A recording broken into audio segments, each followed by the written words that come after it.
Looking good.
And then we follow that with 8 shots of whiskey.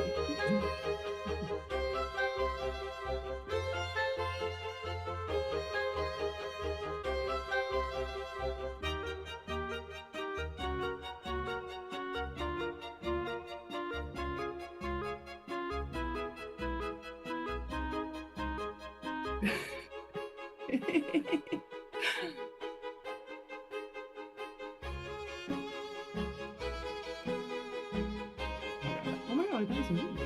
That was the one I did. Oh my god, I love that clip of you.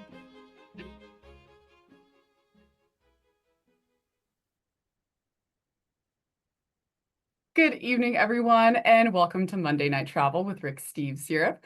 My name is Emily Burks, and I will be your host. And tonight, I'm joined by my friend and colleague, Marta Shakhazizan. Hi, thanks for having me. And together, we are going to cover our favorite destinations across Scotland. But before we get started, I do have a couple introductory announcements to share with all of you.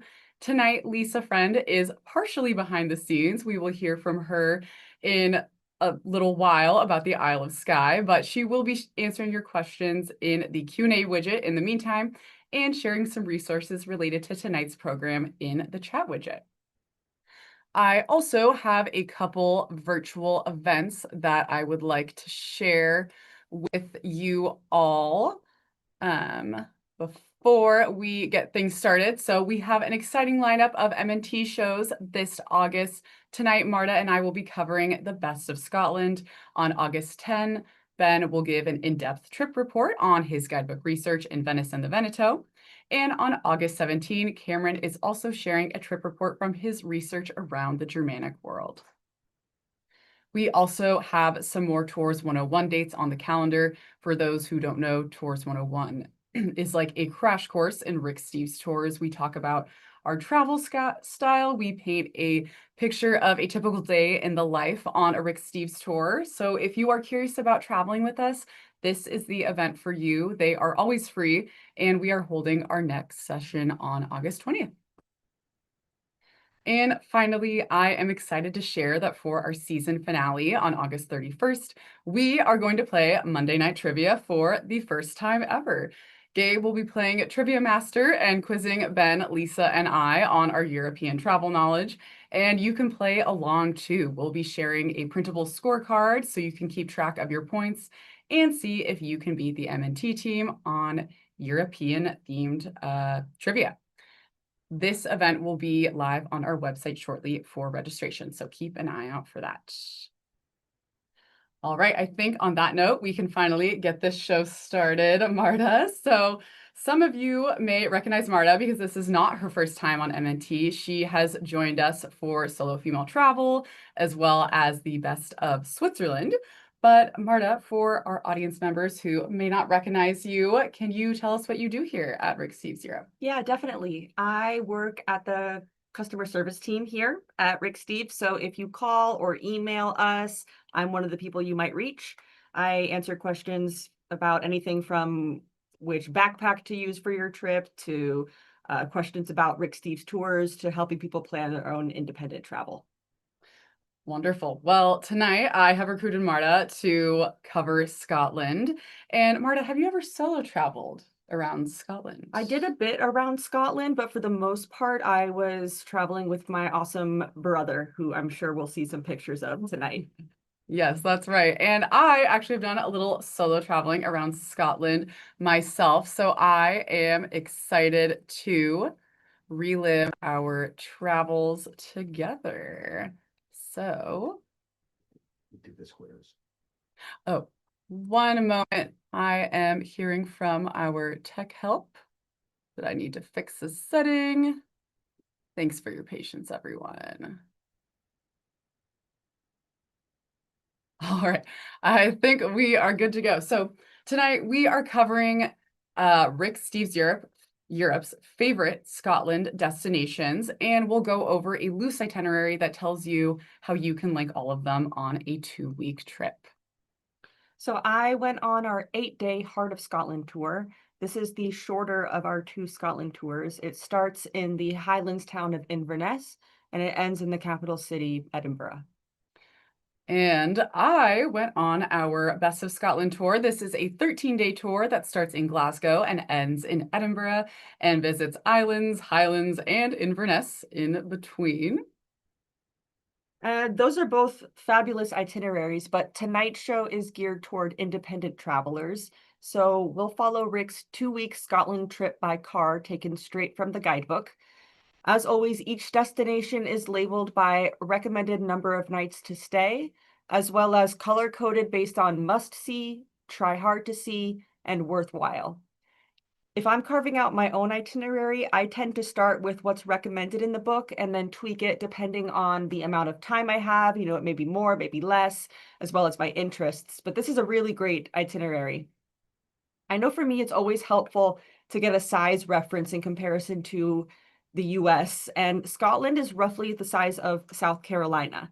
The northern part, really everything above Stirling is considered the Highlands. So if you were to draw a horizontal line just above Stirling through the country, everything above that is the Highlands, which are just gorgeous and great for nature lovers because of all the wild terrain, the lakes and the moors, the wildlife, as well as the islands.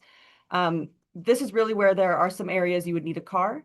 And below that are what are called the lowlands. The lowlands are relatively flat and urbanized in comparison and have the fantastic cities Edinburgh and Glasgow. So following this itinerary, we will start tonight's show in Edinburgh, which is just filled with history and gorgeous architecture and really an endless amount of things to do.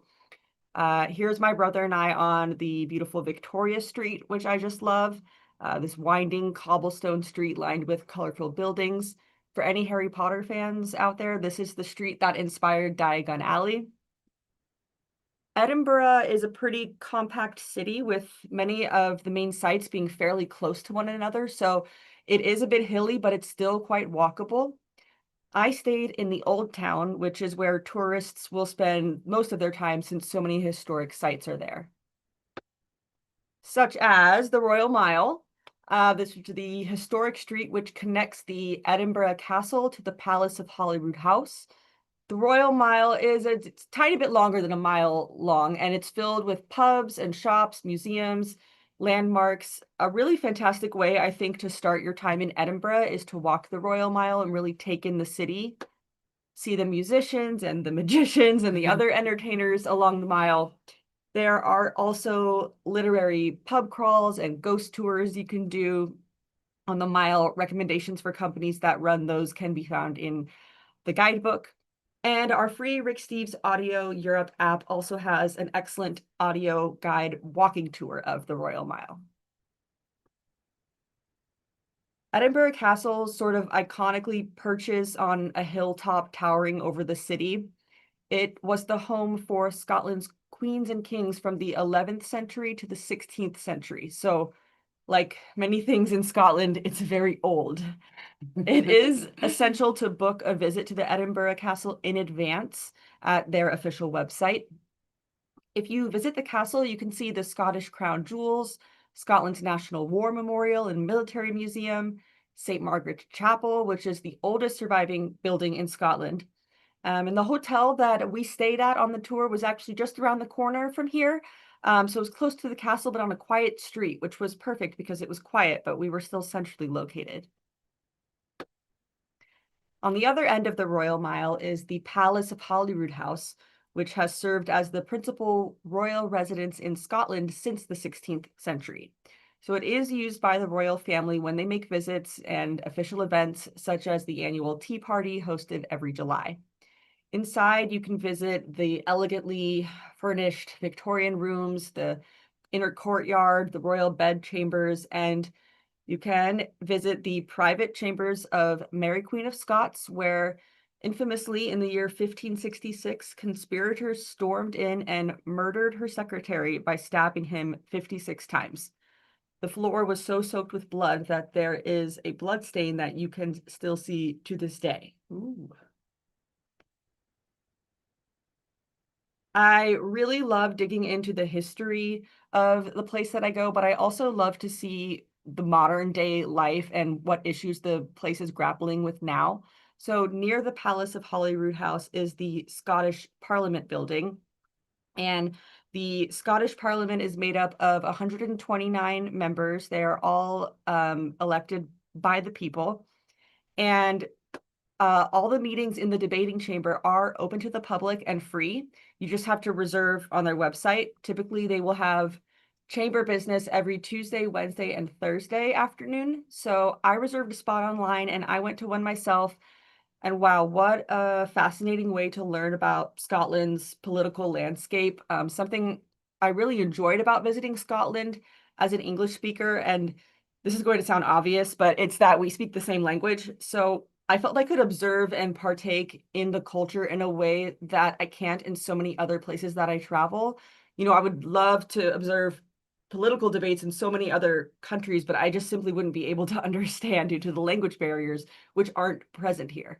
So, well, for the most part, I mean, the Scottish accent does get in the way sometimes, but this really gave me an insight into some of the current most pressing issues and different viewpoints on them. Edinburgh's modern day ground level actually sits several stories above the original medieval streets. And so we took a tour underground beneath Edinburgh's Royal Mile to explore the preserved 17th century streets, former homes, and narrow alleyways. This tour is called the Real Mary King's Close. A close is just another word for an alleyway. Now, there are a lot of old Edinburgh sort of haunted ghost tours that operate along the mile, and the tour guides are dressed in costume and perform quite theatrically, and they do that in this one too. You can see they even take a staged photo of you. But in this particular one, for the most part, the history they're giving is authentic and educational. So this is a great evening activity. Another great activity is to go see a comedy show. Something I learned is that Edinburgh is considered the comedy capital of Europe. The comedy clubs there are award-winning, actually, and we went to this club called the Monkey Barrel, located in the Old Town. And wow, what a great way to soak in the nightlife and get a pulse for the culture and the different sorts of things that people joke about and find funny. And being the only Americans in the audience, my brother and I were absolutely singled out by some of the comedians, but that was like part of the fun. And of course, the pubs. You can't go to Edinburgh without going to the pubs because they're such a part of the culture. This picture on the right with all of the young people playing music is the first pub we just randomly walked into on day one, and what a delight it was to see. This is just such a normal occurrence at a pub in Scotland. It's not even a special occasion. Music, of course, is such a big part of life in Scotland, and I think it's kind of different from the US where we deem some people artistic and musical and others not. In Scotland, from my understanding, playing a musical instrument is seen as natural, rather than being considered like a special skill reserved for the chosen artists. It seemed to be just an expression of our humanity and shared by everyone. You can go to pubs with people, you can go alone. I went alone several times. And a lot of times you sit together with other strangers at tables and enjoy the music together and become friends. And it's a really great communal experience. And dogs, there are so often dogs in pubs because they're so welcomed there. This guy here was named Adonis, and it was so cool how when he and his owner walked into the pub, everyone greeted Adonis. They all knew him. The bartender knew him. So did all the patrons. And by the end of the night, so did my brother and I. And if we're going to talk about pubs, we have to talk about whiskey. And here is a fabulous bottle of whiskey I brought home with me, which I have poured for Emily and I. And with that, I'd like to propose a toast to Scotland. Cheers, Cheers to Scotland, to Adonis. And to Adonis. Fiery. All right, well, we are going to keep the good times rolling at the Edinburgh Festival. Every August, a series of overlapping arts festivals take over Edinburgh, collectively known as the Edinburgh Festival. There are music concerts, dance performances, film screenings, comedy shows, multicultural events, and any other performance art event that you can imagine. And there will definitely be some that you can't even imagine. You just have to be there and see it to believe it. The official Edinburgh International Festival is the original, but it has been eclipsed by the less formal Fringe Festival, which usually puts on 2,000 different edgy comedy and theater shows every August. Another popular August event is the Royal Edinburgh Military Tattoo. This is a massing of bands, drums, and bagpipes with groups from all over the former British Empire and beyond. And this spectacle occurs every evening during August, except Sundays, on the Edinburgh Castle Esplanade, ending each show with fireworks. This event is incredibly popular and should definitely be booked in advance, as seats are generally sold out by early summer. But if you are headed to Edinburgh this August, it doesn't hurt to check for same-day tickets, as some scattered seating may be available. But when I was in Edinburgh during festival season, I spent my free time scoping out the Fringe Festival. Fringe puts on 1,000 shows every single day of the festival. Wow. Some of them are just buskers or street performers like this blue man here. Whereas some of them take place in what feels like a tiny cleared out storage room, and others are in more formal theaters. And I saw every type of venue, and it's just such a treat to get to explore Edinburgh that way. And unlike the Edinburgh International Festival or the Military Tattoo, you don't need to book the Fringe Festival in advance. You simply head to the Royal Mile and stumble upon costume performers promoting their shows. You'll collect their pamphlets and then decide which one you would like to see. Tickets generally don't cost more than £20 for a Fringe show. And this almost is more fun than going to an actual show because you see so many different characters, from girls dressed like they're in the horror movie Midsummer to Shrek-themed burlesque. And many performers are happy to interact with you. And while it is easy to secure tickets at the door, you truly can walk right into many of these shows. There are a handful of hotly anticipated shows or shows that end up being reviewed by large media outlets. So if you're hoping to see something that has caught a lot of press, you'll probably want to book that in advance. Otherwise, go to the Royal Mile and see what interests you. Or you can also head to the Half Price Hut. This is located just off the Royal Mile for a rotating selection of discounted tickets. Wow, Shrek-themed burlesque. Yes. I gotta see that. I know. That I did not make that up. That truly was a show when I was there for Fringe. And now that brings us to our first question from the Travel Forum. For those who don't know, ricksteves.com has a free travel forum where you can ask and answer travel questions. We actually have had over 1 million travelers in the last month alone use the forum for travel research. And our first question is from Kathy from San Carlos, California, who asks, my husband and his friend are planning a golf trip next August to St. Andrews. The Edinburgh Festival will be going on during the entire time they are there. I know they will not be staying at Edinburgh, but if they go into the city to see some sights, how crazy will it be? Will it be impossible to get restaurant reservations? And Kathy, I would say that any sites on or near the Royal Mile where most of the festival events take place are going to feel crowded during August. So that means Edinburgh Castle, St. Giles Cathedral, the Palace of Holyrood House, Princess Street Gardens, etc. I had an absolute blast being at Edinburgh during festival season. The city is really lively, but festivals bring a lot of crowds and definitely more expensive hotel rooms. But since your husband is just day tripping, I still recommend going because Edinburgh is a fantastic travel destination. Just make sure him and his friends make all of their museum reservations in advance, as well as their dinner reservations. And Edinburgh is a really large city, so they're definitely always going to be able to find some place to eat. And that takes us to our next stop, Glasgow. Glasgow is only an hour away from Edinburgh by direct train, so we are going to take the train there. I didn't know a lot about Glasgow before I first traveled there on our Best of Scotland tour. I was aware of its gritty reputation, but I was pleasantly surprised. I discovered an artistic city with good restaurants and exciting museums, and I found Glasgow to be an interesting contrast to Edinburgh.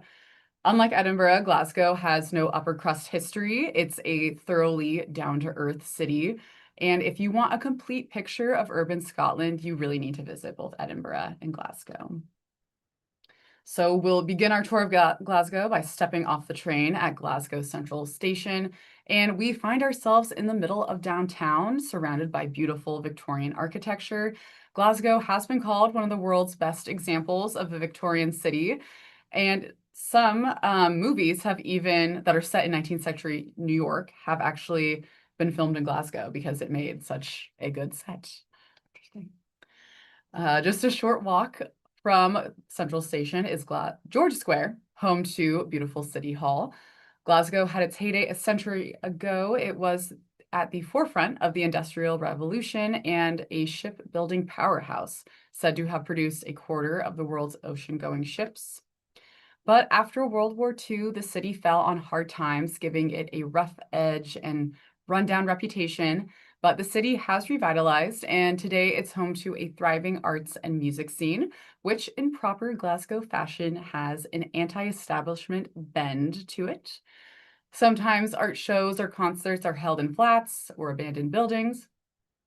But at the heart of it all, it is Glaswegians. It's really clear how proud they are of their city. And Glaswegians famously have a good sense of humor. Here we see the Duke of Wellington, Glasgow's first and favorite cone head. Since the 80s, a traffic cone has been more or less a permanent fixture of this statue. The city debated raising the base of the statue to prevent people from climbing it and replacing the cone, but a petition went around that garnered 10,000 signatures and argued that the cone meant more to Glaswegians than the Duke of Wellington ever did. And Marta, do you recognize this conehead statue? Maybe we saw some in Boston placed on the statues when the Scots were there for the World Cup. Yeah. So, it's their signature. yes, they brought it overseas with them. Another feature of downtown is the murals. All over downtown, you run into these giant, colorful murals, and I think there's 30 in total. City Council is quite good at embracing Glasgow's countercultural energy and actually paid talented street artists to create them. This one here is thought to be of the city's patron saint, Saint Mungo, in modern day. In this mural, we see a woman holding a magnifying glass, and she seems to be picking up something rather small. And this mural happens to be located outside of a strip club. On the other end of the spectrum, Glasgow also has its fair share of top-notch museums, many of which are free, like the Kelvin Grove. The Kelvin Grove is thought of as Scotland's Smithsonian. They have a wide range of exhibits, including some paintings by masters like Dali. But my favorite exhibit was on Scottish Romanticism in the 19th century. You'll see the story of Scotland told with a romantic blend of myth and history. Paintings depict warriors in clan regalia, painful struggles with England, and the natural beauty of the Highlands, which are integral to the soul of Scotland.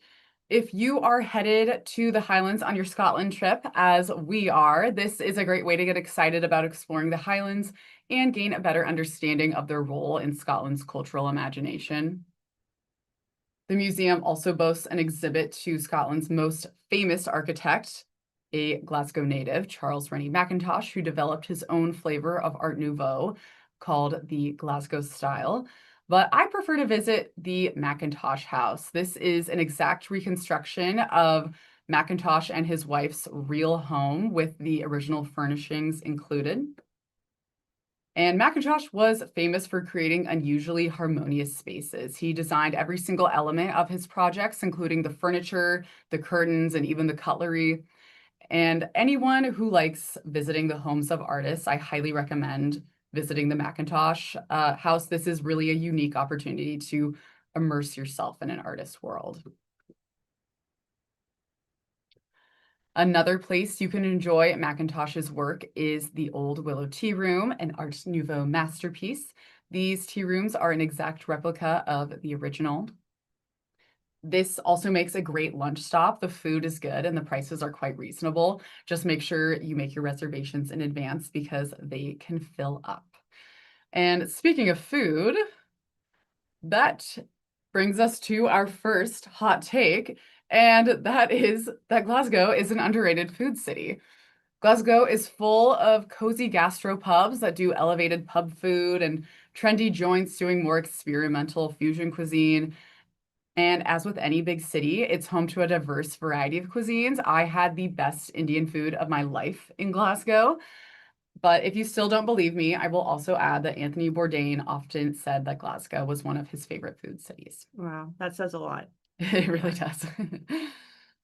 Glasgow also has an excellent music and nightlife scene. It's a very youthful city with a university in the center, and you could find live music any night of the week. This is Ashton Lane, and it's a particularly lively strip, especially on a summer evening. It's lined with trendy bars and restaurants with outdoor seating. I had a drink here one evening, and I enjoyed some great people watching. And just nearby Ashton Lane is this really cool venue. It's an old church that dates back to 1862, but it's been converted into a live performance venue and bar. They have this program called Play, Pie, and Pint, and it's actually devoted to producing new performance acts. On numerous occasions, several of these acts have gone on to perform at Fringe. So it's a good breeding ground for new performers.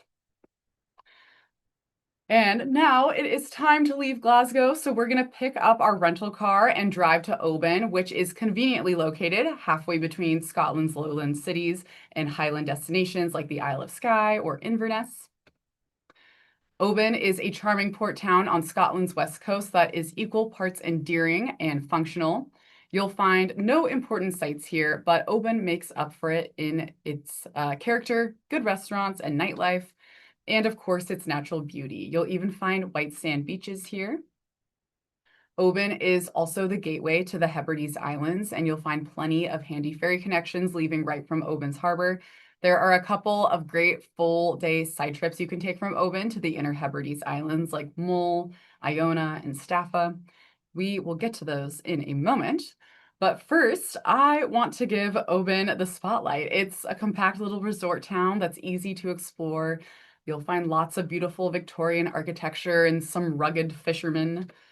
If you want to get out on the water yourself, you can hop on one of the many hour or 2-hour boat tours to see bottlenose dolphins, minke whales, or other sea creatures. But if you're feeling a little more adventurous, you can also rent a kayak. And if you want to stick to dry land, stroll the waterfront promenade and you'll find plenty of ice cream stands, fish and chip joints, some lively pubs. For a view of the harbor scene, you can make the 10-minute hike up to McCaig's Tower, which is that funky little mini coliseum right above town. It was built in 1900 by an Oban tycoon, and I thought this was funny. The guidebook calls it, I quote, employ the workers and build me a fine memorial type of a project. This is the perfect example of a folly or a uniquely British notion of an idiosyncratic structure built by a wealthy aristocrat, meant to be sort of an in-your-face display of wealth and extravagance. But it is worth the trip for its peaceful park and commanding views.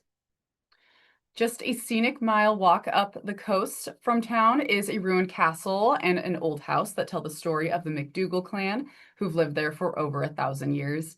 Today, the current clan chief still lives on site, Maura MacDougall, who is the 31st chief and only the second woman to hold the title. Back in town, you can sample the local firewater on an Oban distillery tour. This distillery was founded in 1794, right on Oban's Harbor. Today, they still use traditional processes developed more than 200 years ago that give Oban's whiskey a smoky flavor with hints of sea salt, citrus, and honey. And you'll learn how it's produced on a tour. Rick calls these tours one of the best in Scotland, and they are one of the handiest since they are very accessible right in town center. Oban also fancies itself the seafood capital of Scotland, and you'll find the sit-down restaurants offer a surprisingly high quality selection of seafood for such a small town. But if you don't want to spend an arm and a leg, there are a number of seafood shacks offering more affordable meals, like this place, the Oban Seafood Hut, located just across from the ferry dock. Finally, Oban has lots of nightlife options to fill your evenings. There are a handful of pubs that offer live music. Just follow the music and you will find them. And now let's explore some islands. Let's do some island hopping. From Oban, you can tour the Isles of Mull, Iona, and Staffa all in one day. You'll start by ferrying from Oban to Mull and then making your way to the Finnefort ferry terminal to head to either Staffa or Iona. You can do this all using public transport on your own with a rental car or with a tour group, which is the easiest way to go because they include all of your ferry and bus transportation. And we recently got a question about day tripping to Iona in our travel forum. So Chuck C asked, we will be traveling from Oban to Iona for the day on September 30th. What is the best option for travel to and from Oban? And Chuck, I am going to recommend that you go with a tour operator. It takes all the stress of making these connections off your hands, and you don't have to do any driving. In our Scotland guidebook, we recommend going with West Coast Tours. They'll arrange your ferry ticket to Mull, your bus transfer across Mull, and your ferry to Iona, so you can truly just sit back and relax.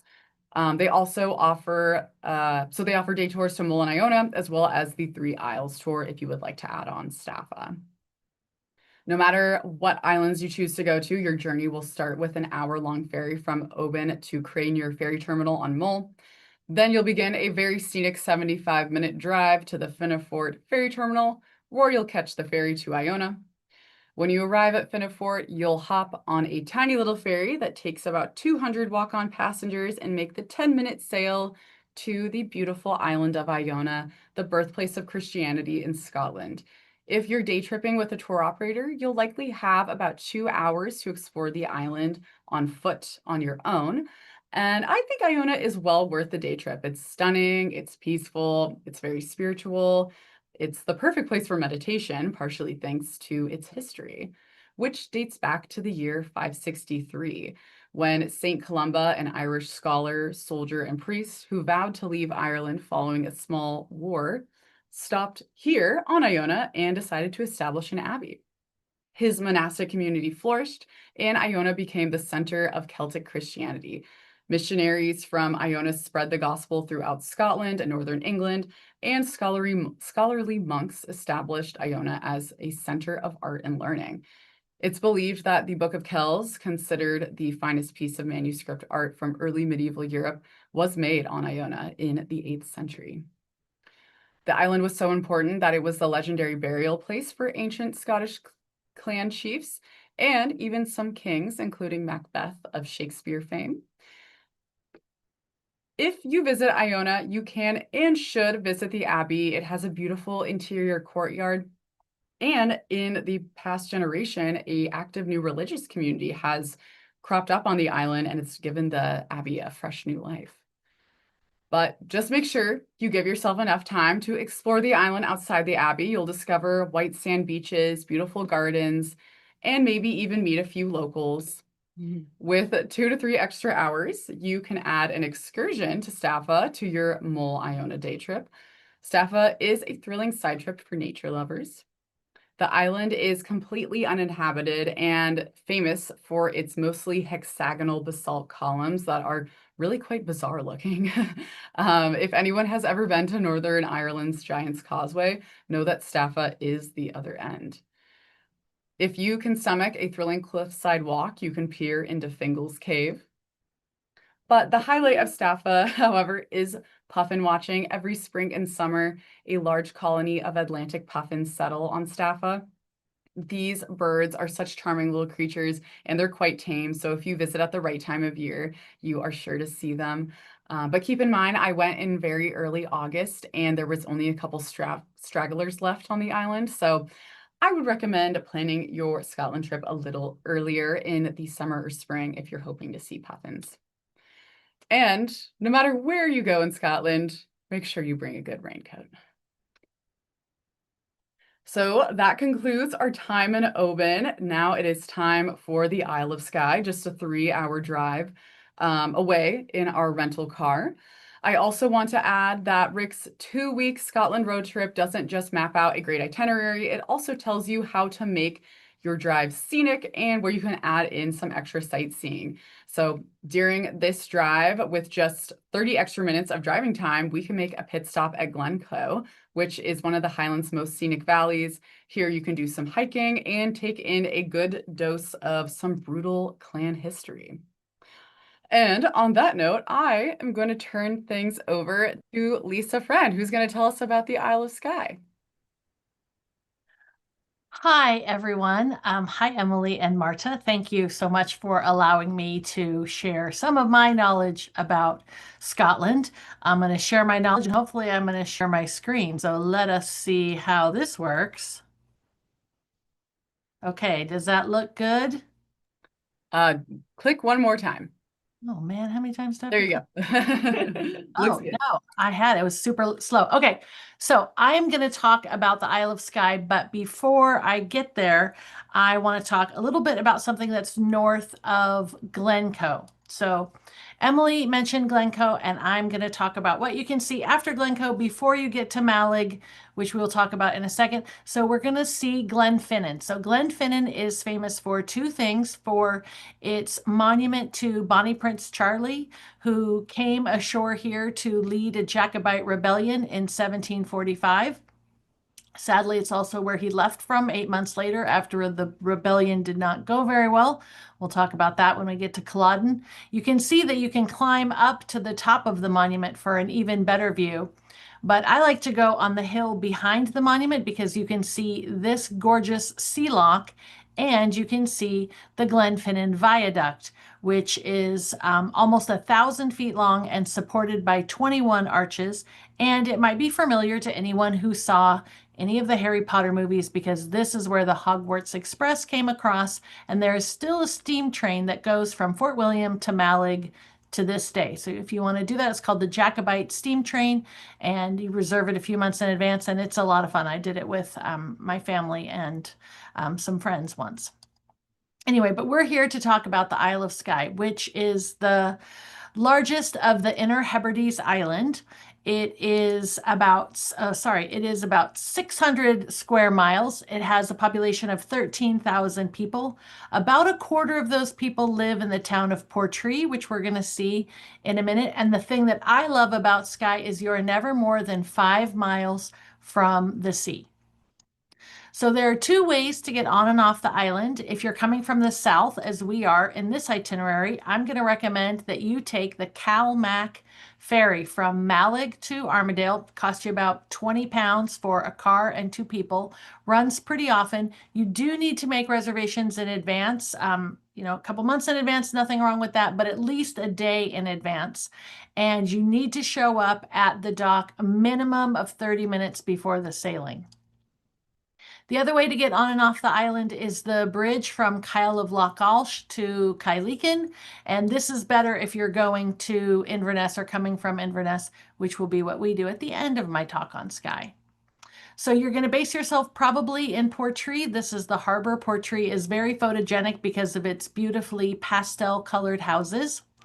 And the thing about Portree that I really want you to take away with you tonight is Skye gets a lot of day trippers, and they get even more tourists who would like to spend the night, but there isn't enough hotels. There isn't enough sleeping accommodations for the island. So that's why some of them have to come as day trippers. So as soon as you know when you are going to be in Portree, make your hotel or B&B reservations right then. I don't want you to get aced out.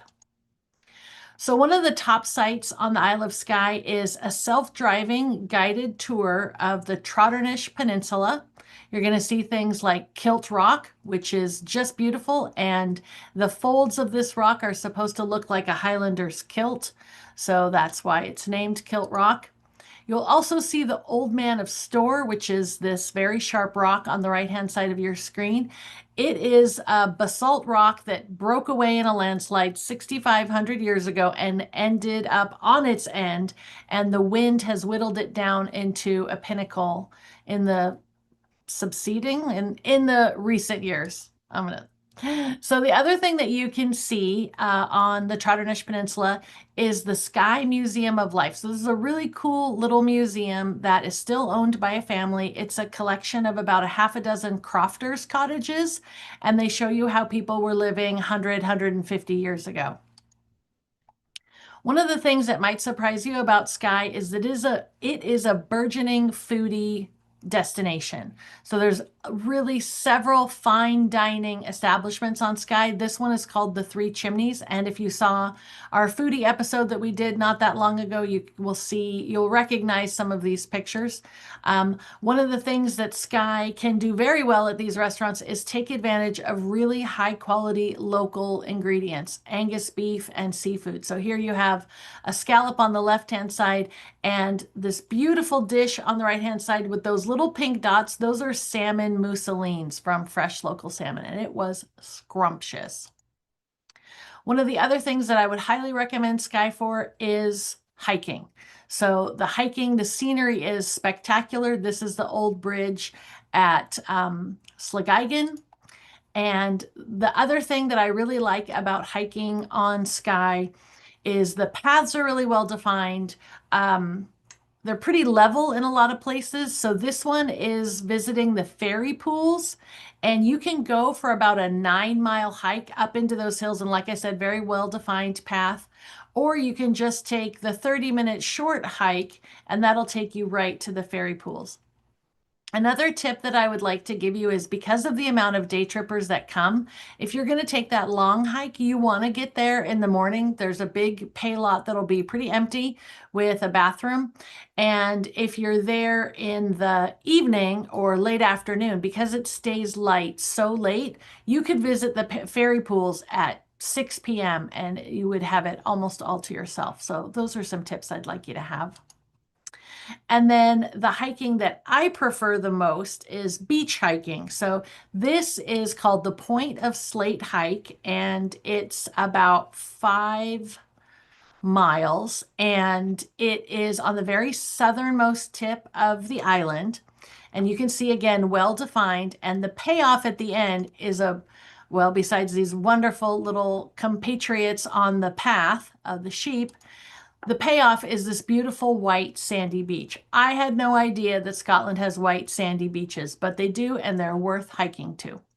So if you want to look at a bunch of different hikes on Skye besides our Rick Steves guidebook, there's a wonderful website called isleofskye.com that has it all laid out for you. So it's a really nice resource.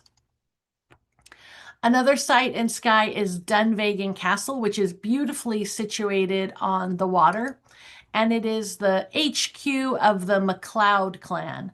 So the Laird Hugh Magnus MacLeod is the current head of the family, and he is he thinks it's a really strong priority for him to preserve the castle for future generations. So he welcomes you to visit, and of course, the ticket sales help with the preservation of the castle. It's also got some great gardens. So if your name happens to be McLeod's, like some of my friends, it's a #1 thing to see on Skye. Now, you can visit a lot of whiskey distilleries all over Scotland. Emily already mentioned the one in Oban, but if you want to see the oldest one on the Isle of Skye, you're going to want to go to Talisker. They're very nice, they're very knowledgeable and friendly, and they will help out a beginner like me to find out what I like. And they will also teach you the secret of adding just a drop or two of water to your whiskey to help open up the flavors. And they are known for a smoky and peppery whiskey. Now, ways to get around Skye. There are a couple of different outfits in Portree that rent bikes, regular bikes and e-bikes.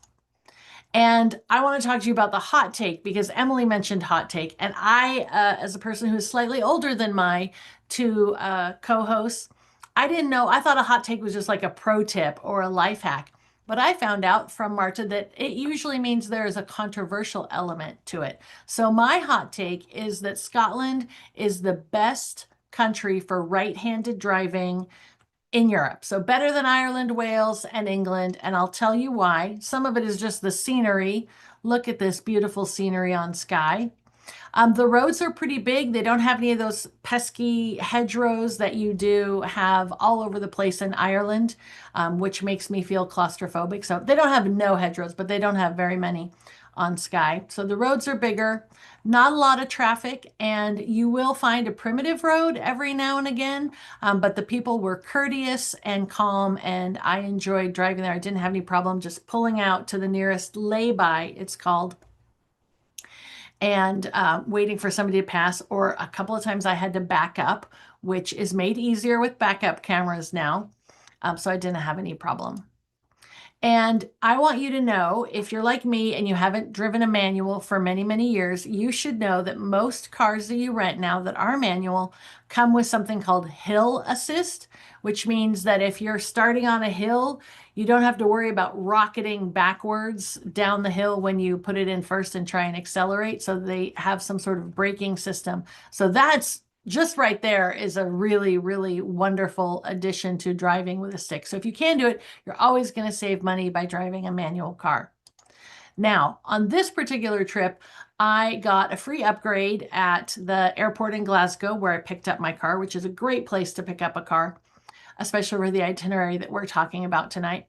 But I picked up a car and I used my phone for my GPS and off I went. It was pretty easy driving. I was by myself, so I told somebody in the comments I would talk about driving by myself. As long as you realize when you're driving by yourself that you need to have everything set in a position where you can reach it, just make sure you have your phone and its charger plugged in, you have your water, whatever, but anything you need should be within reaching distance, within hand's reach, so that you don't have to worry about pulling off every time you need to grab something that you need for driving, which I don't know what that would be besides my water, but my sunglasses, maybe some gum or a snack. There you go. The other thing you're going to see while you're driving around in Scotland is you're going to see bilingual signs. Now, this was pretty controversial in the 1970s when they started doing this in a lot of places in Scotland, but they want to refer to the historical names. And then the last tip I want to give you before we leave Skye is pay for your parking.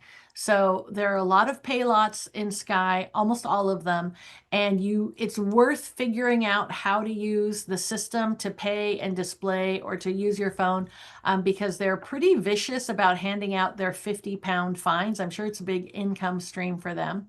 And just to give a little shout out to our Rick Steves guidebook on Scotland, you're going to want to read the entire chapter at the back about driving, and it'll give you details about things like this. So now it's time for us to take that bridge over the sea to Skye, just like the song that you may have heard from your mama singing it to you, or the opening theme of Outlander. So over the sea to Skye, we're going to leave from Cailleachin and go to Kyle of Loch Ulsh and turn it back over to Emily. Lisa, thank you so much for that tour of Skye. That was wonderful. You are very welcome. And now behind the scenes again. Okay. And now we are going to return to the mainland and head to Inverness. So Inverness is a mid-sized city, but it kind of feels like a small town. There's a river, which is called the River Ness. There's a castle. There's a lot of pubs. And many people will use Inverness as a launching point to go see more of the Highlands because it is so ideally located to do that. There's a great local music scene in Inverness. McGregor's Bar is run by Bruce McGregor, pictured here, founding member of the Scottish group Blazing Fiddles, and his wife, Jo. And there's music every night at their bar. The food is also great. They have local beers on tap, very fun local crowd. And from spring through fall, they also have whiskey tastings accompanied by traditional Scottish music and stories. And with that, I would like to propose a toast to Bruce. Ooh, another toast. Another Ooh, toast. to Bruce.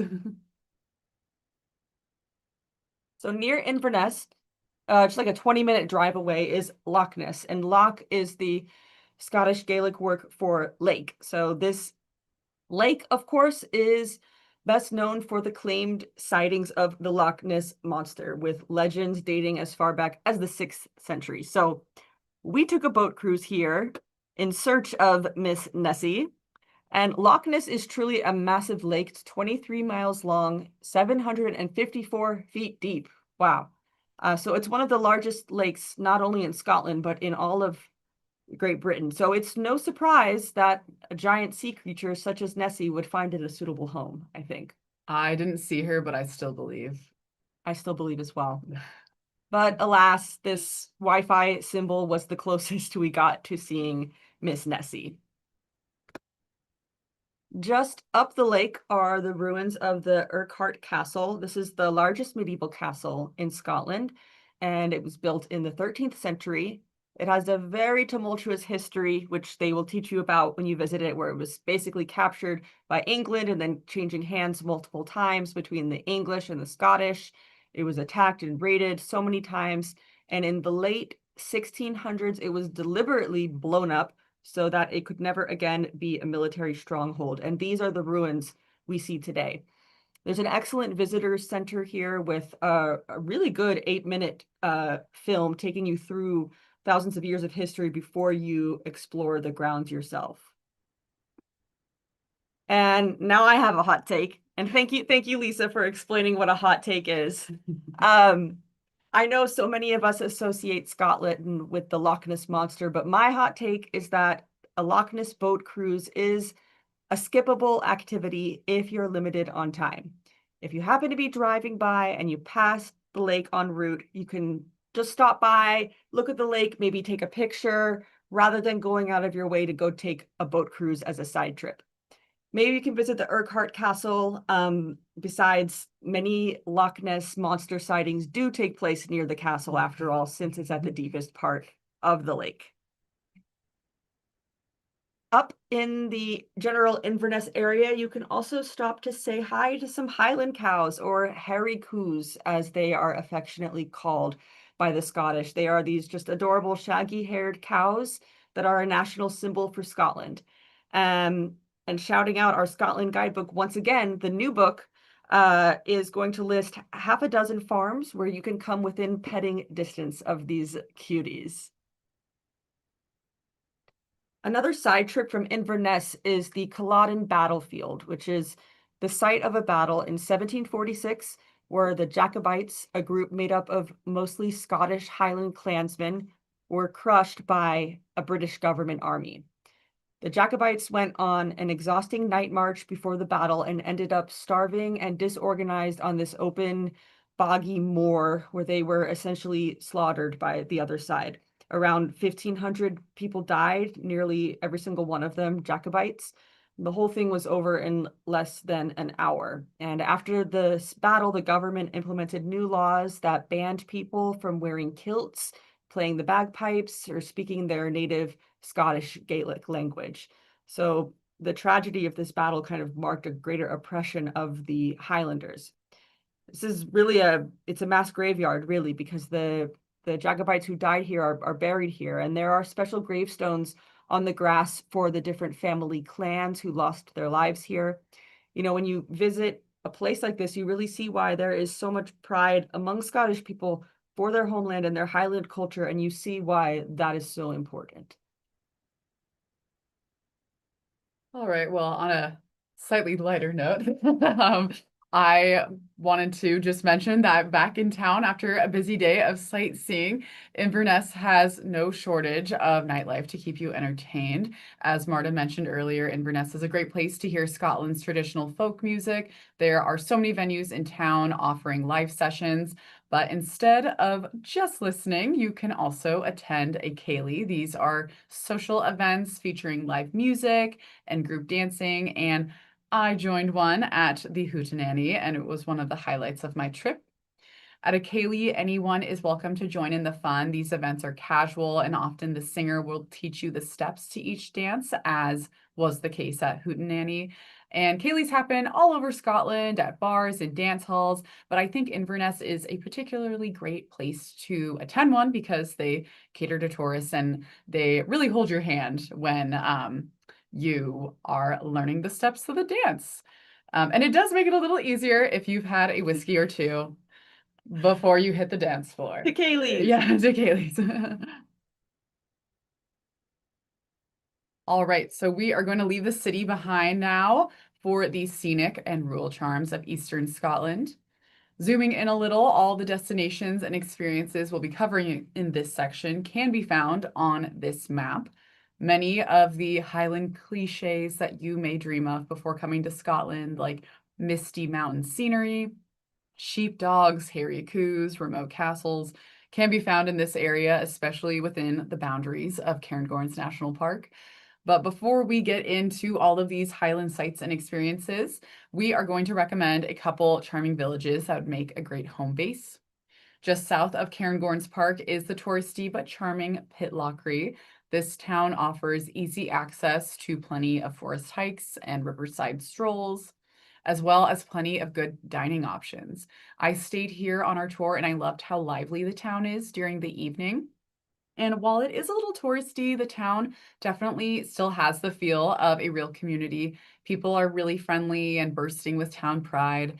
If you get chatting with them, they might tell you about their thriving local theater scene or their famous whiskey. This cute little distillery is the smallest historic distillery in Scotland and can be reached by a fun forest walk from downtown.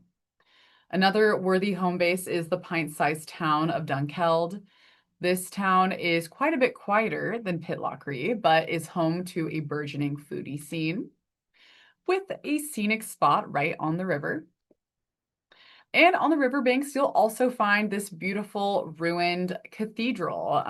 In the 9th century, this cathedral was Scotland's leading church when the relics of St. Columba were stored here during Viking raids. And now let's talk about some stuff to do. One of my favorite destinations in Eastern Scotland is the Rothiemurchus Highland Estate, located within Cairngorms National Park. This is a privately owned estate in one of the most scenic areas of the park, and it is dedicated to sustainable stewardship and animal conservation. You can support their work by enjoying some of the many outdoor activities that they offer, like actually meeting the animals on a guided safari. I got to feed the deer and get up close with many hairy cows. These cows are best known for their adorable hair falling into their eyes, which protects them from Scotland's troublesome insects and unpredictable weather. They also offer a thrilling falconry show where you can watch owls, hawks, and other birds of prey show off their hunting abilities. Other activities include hiking, biking, horseback riding, and more. There are so many ways to experience the beauty of the Cairngorms here. So a highlight for so many on our Scotland tours, including myself, is visiting a working sheep farm and watching a local farmer present a demonstration of his border collie sheepdogs. All right, and Marta actually filmed this experience when she was in Scotland, and so I am going to share the video for us.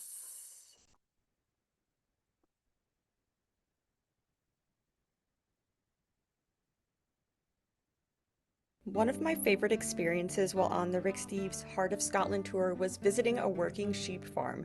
We got to shear the sheep, see adorable puppies, and even feed a baby cow. The farm is located in the Scottish Highlands. It is beautiful, and Neil, the shepherd who runs the place, is kind of like a wizard, honestly. He was born on this farm and learned everything by watching others, just like his dogs, he said. The way he works with his border collies is quite the thing to witness. He doesn't use treats or praise, they just love the work. Even a 13-year-old dog with a limp insists on joining in every single day. It was fascinating to hear Neil explain the different commands he uses, including whistle commands. And fun fact, he was actually recruited to do the whistling for the Babe movie. Neil's connection to these animals feels almost otherworldly. He still hand shears sheep in the traditional way, part of a disappearing way of life, and we actually got to try it ourselves. It was not easy. There I am shearing a sheep, and I was scared at first, but in this type of experience, you just jump in. There's Neil wrapping up the wool, which the puppies also love to play in. It's just a gorgeous farm and one of my favorite parts of visiting Scotland. After the farm visit, we were treated to a private bagpipe performance by Gilly, who has been piping for over 60 years.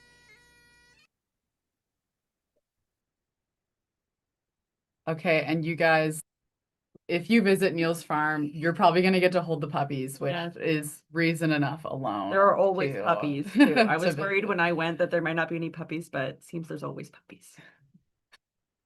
Okay. All right. So now that we've gathered the fleece, let's go to the mill. We took a tour of this wool mill in the town called Elgin. This is actually where Burberry and Hermes scarves are manufactured, so they are very good quality, and we got to see the whole process from start to finish of making these beautiful wool scarves, sweaters, and so much more. And at the end, you can do your own shopping as well. Before leaving, we stopped at this lovely cafe. It's the mill's own cafe, and we had an afternoon tea. And we're on the topic of the Highlands, and Emily and I were like, we can't talk about the Highlands without talking about the Highland Games, which are a traditional Scottish athletic cultural competition. There are music festivals, and these competitions and festivals are held every year from May to September. They're held in towns and villages all across Scotland, not just in the Highlands, but this is, of course, where they originate. Most games are held on Saturdays or Sundays. So if you're going to Scotland in the months of May to September, be sure to check out the official website for the schedule to see if any games will be happening near you. All right, well, we have one more Eastern Scotland site to cover, and that is the Scottish Crannog Centre.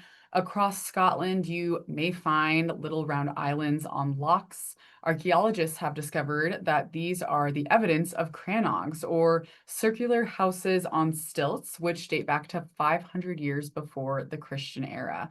We aren't sure why Iron Age Scots built their homes on the water. It might be because they were easier to defend. But this fascinating museum allows you to take a walk through a replica of an Iron Age village. It was built using only native source materials and Iron Age methods. Each house contains a different Iron Age workshop, like working with wood, iron, or textiles, and they're manned by costume docents demonstrating how the archaic tools work. If you're interested in archaeology, this place is not to be missed. All right, so we got a question from the forum. Tom N says, hello experts, we are planning another trip to Scotland, this time to see the heather. We are looking at booking at the height of heather season in August. Unfortunately, that seems to be the height of midge season as well. Does anyone have any experience in traveling the Highlands at that time of year? Can we see the heather and survive the midges at the same time? So Tom, thank you for your question. Midges, so if you don't know, they're like small, like mosquitoes, and they really don't pose any kind of danger, but they can definitely be a nuisance. They're mainly active in the summer months. They tend to be more out and about during calm weather, humid weather, and damp, overcast days.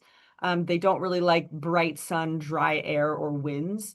But if you're going to the Highlands in the summer, it's a good idea to use a bug spray. Bring some with you, or you can just easily pick some up when you're there at a local store since it's widely available. And I'm sure you'll have a marvelous time exploring the Highlands. And we're nearing the end of our 2-week journey, but we're not finished yet. Let's head over to St. Andrews. St. Andrews is a lovely town. It's the home of the University of St. Andrews, which is the third oldest university in the English-speaking world after Oxford and Cambridge. Occasionally, Prince William and Princess Kate will visit here because they are college sweethearts of University of St. Andrews, class of 2005. It's a coastal town, so you can take in the views of the North Sea as well as explore the cliffside fortress ruins of the St. Andrews Castle. But what many people associate St. Andrews with is golf, and there are lots of opportunities for golfers. Lovers of golf will pilgrimage here because it's kind of considered the home of golf. Golf was developed in Scotland in the Middle Ages and has been played at St. Andrews since the 1400s. And now the final stop on our Scotland road trip, Stirling Castle. Legend says, "He who holds Stirling holds Scotland." These fateful words have proved more often than not to be true. Stirling Castle's prized position, perched on a volcanic crag overlooking a bridge over the River Forth, the primary passage between the lowlands and the highlands, has long been the key to Scotland. This castle was the preferred home of Scottish kings and queens in the Middle Ages. This is where Mary, Queen of Scots, spent her early childhood before moving to France. And this castle is huge and well preserved, and the exhibits are very engaging. A visit here will bring to life Scotland's epic history and the intimate details of daily life in the castle. This garden, for example, was the royal family's playground in the 1600s. Imagine doing a little lawn bowling with the queen here. Can you picture it, Marta? I can. Or visit the queen's inner hall, where she once received guests. These rooms have been colorfully done up as they might have looked in the mid-16th century. You may notice the Hunt of the Unicorn tapestries. These have been painstakingly made from scratch using 15th century methods. And that brings us to our final hot take, and that is Stirling Castle is underrated and rivals Edinburgh Castle. But I would say personally, I actually prefer it. Stirling Castle is gorgeous and the exhibits are very immersive. Plus, on a clear day, you can take in views of the Highlands and you might even get a view of the Wallace Monument if you're lucky. And now we have just one more question from our travel forum, and that is on Scotland souvenirs. So Karen from Dallas asks, for those of you who have already traveled to Scotland, what's the best souvenir you have brought home? Marta, what about you? So I would say definitely shortbread, most delicious shortbread I've ever had. And then a wool clothing item, like I got this tartan shawl that I brought home and it's so warm, I love it. As well as obviously we got, of course, whiskey. And then I would also say honey. You could get heather honey, which is gathered from the moorlands and high altitude pastures in Scotland, and it's amazing honey. And I also brought home some shortbread. You can never go wrong with shortbread, but I would also say if you have any golf lovers in your life, definitely go to the pro shop at St. Andrews. I got my fiance a St. Andrews baseball hat, and I have heard him get many a compliment on it. So Nice. That's also a good place to do some souvenir shopping. Well, we are going to do a quick word from our sponsor, and then we are going to answer some of your guys' questions before we say goodnight. And tonight, the word from our sponsor is our Scotland guidebook, the brand new 6th edition version of our Scotland guidebook. It is now available for purchase on our website, ricksteves.com. And this book has all of the destinations that Marta and I covered and Lisa covered during tonight's presentation and even more. So if you are an independent traveler to Scotland, this is your best friend. All right, Lisa, I think it's time to hear some questions. Hello, ladies. Well done. Thank you so much for all the information. The people in the Q&A, very happy.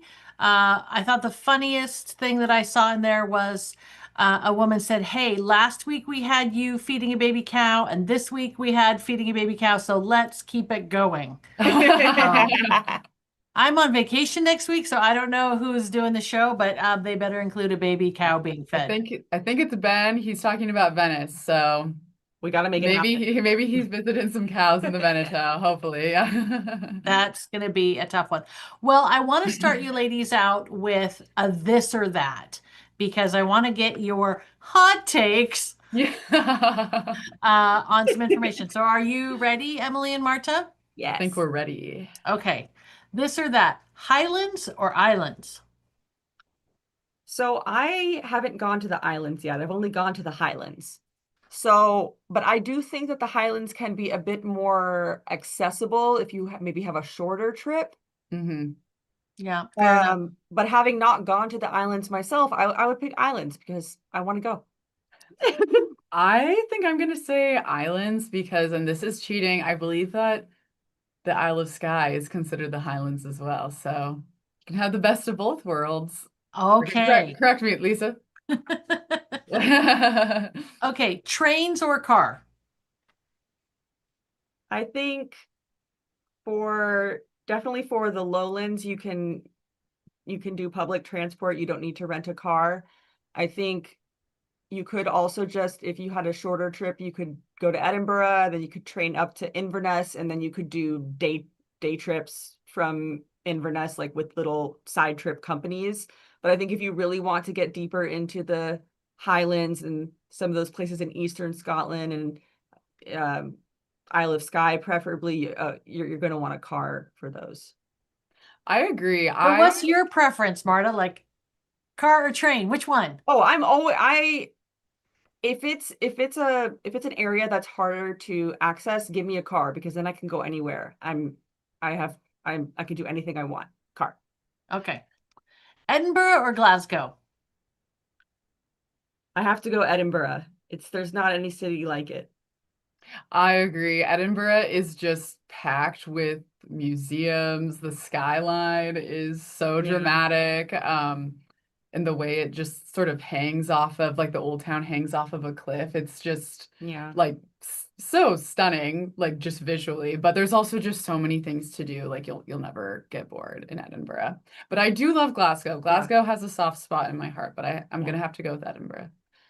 Okay, Fringe Festival or traditional festival? Fringe. Definitely Fringe. I would love to go to Fringe. I'm very jealous that Emily's gone to Fringe. I think that would be so much fun. Yeah. Okay, Highland Games or military tattoo? I have to go Highland Games because I love competitive sports. I love watching sporting events. So I gotta go Highland Games. I think I'm Emily? gonna say Highland Games too. We're having all the same takes here, I think. So there was someone, very nice man, Jeffrey, who said, "Can you explain the military tattoo?" And I thought maybe I should have actually asked you that question before I said Highland Games or military tattoo. But would you like to explain a little bit about what the military tattoo is? I will do my best, but Lisa, please jump in if I lead the audience astray. So basically, they gather all of these uh, pipe bands from around the former British Empire and within the United Kingdom, and they put on this um, sort of like a concert, but like a parade with some military finesse. On the Edinburgh Castle Esplanade. It happens every evening during the Edinburgh Festival. Every show ends with fireworks. So there is music, there is military pomp and marching. There's probably amazing uniforms, but Lisa, please feel free to jump in if I'm missing anything. Well, I think I don't know for sure because it's actually my dream. I would love to go to Edinburgh in August. I have never been in August, but I would like to go for the Fringe and for the military tattoo. I think the only thing that you said that I think it might be you can come from anywhere in the world. I don't think you have to be a former like Oh, a Commonwealth country, but I don't know that for sure. Probably somebody will tell us in the comments because I bet they know. And I think it starts this Friday, the 7th actually, is the opening night for this year. Okay, hairy coos or shaggy sheep? I gotta go Harry Coos. yeah, hairy coos. I gotta go Harry Coos. They're the cutest. They're the darn Okay. cutest things. Last one, hairy coos or puffins? Oh, it was thrilling to see puffins. The thing about hairy coos is they're adorable, but you really do see them almost everywhere when you're driving around Scotland, which is great. But puffins, you really have to make the journey out to see them. That's a good reason. And yeah, and it's so rewarding once you like do see a little tiny bird stick his beak up from the moss. So I'll say puffins. But it's Harry Coos all Yeah. day, all night for me, always.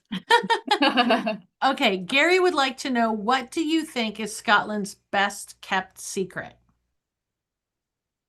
I think that the people of Scotland are probably the best kept secret. They are so friendly, and I think their spirit and their love of Scotland is so contagious when you're there. And it's so easy to, especially with all the pubs, it's so easy to make friends with Scots when you're traveling, which I really enjoyed. And I actually, at the end of this Scotland tour, I took the train back to London and I spent a couple extra days there. And I ended up eating dinner next to a couple. The man was English, but the woman was Scottish. And I was just raving about how much I loved Scotland after my experience there. And she was so excited for me. And she told me that I think she said us Scots would follow a bagpipe off a cliff. So I loved her passion, and I think that really sums up how much Scots love their homeland. There is something about a bagpipe that is honest to God truth. Okay. Emily and Marta, what's your favorite small town in Scotland? I did stay in a small town when we were talking about Eastern Scotland. There is a town that we didn't mention, but I stayed there. It's called Kinlochranach. It is in the guidebook.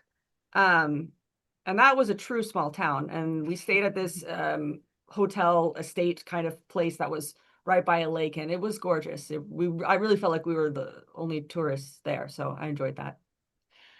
I was really charmed by Oban. I really enjoyed Oban. There's so many day trips from Oban, which make it a great choice for your itinerary. But it also has a lot going on, like when you get back home or if you want to spend the whole day there. And I also love seafood and I love being on the water. So I think I'm going to go with Oban, but I have not been to Isle of Skye yet.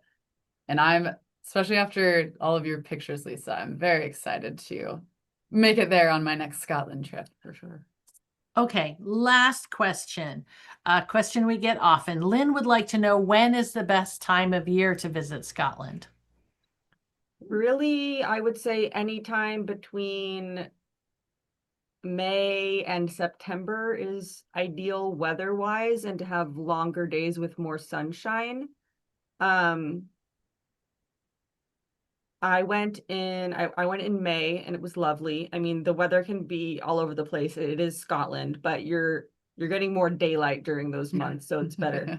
But that being said, I think it would be so fun to go to Edinburgh for New Year's or during that time of year, even though you're not going to have a lot of daylight, the weather's going to be bad, but you're there with the people and you're going to be in the pubs and celebrating, and they're so good at events and entertainment there that I think that would be really, really fun. Yeah, you can cozy into the pubs. Yeah. I would say I loved going in summer and I would love to go back in summer. As Marta said, the weather is crazy chaotic, but it still also was fairly mild. You just want to come with some good rain gear. Yeah. But yeah, they have great long summer days. Even if it rains, there's probably going to be some glorious sun breaks. And I would highly recommend going to Edinburgh during August. Oh, It's yeah. so fun. It just like totally changes the landscape of the city. So I would say go in August and go to Edinburgh Festival. All right, ladies, thank you so much for sharing your expertise and knowledge with us. Emily, it's your show, my friend. Thank you. Thank you so Thanks, much, Lisa. Lisa. Okay, I have just a couple more announcements that I would like to share before we completely sign off. And that is we have some upcoming Tours 101 dates on the calendar. You can register using the link in the chat. And for those who don't know, these are like a crash course in Rick Steves tours. So if you are curious about traveling with us, you can learn more about what it's actually like to be a tour member during one of these events. And we're hosting our next one on August 20th. And these are always free to join. And finally, we are celebrating our season finale of Monday Night Travel with our very first ever Monday Night Trivia on August 31st. So be sure to register to join us and be sure to print out the scorecard that we are creating so you can play along with us and see if you can beat the Monday Night Travel team at European Travel Theme Trivia. And I have to say, if any of you beat Lisa, I will be very impressed. She is a tiger at trivia. She's a trivia champ. All right. And on that note, thank you all so much for joining us. And thank you, Marta, for being an excellent co-host and me. Scotland guide. And we will see you all next week.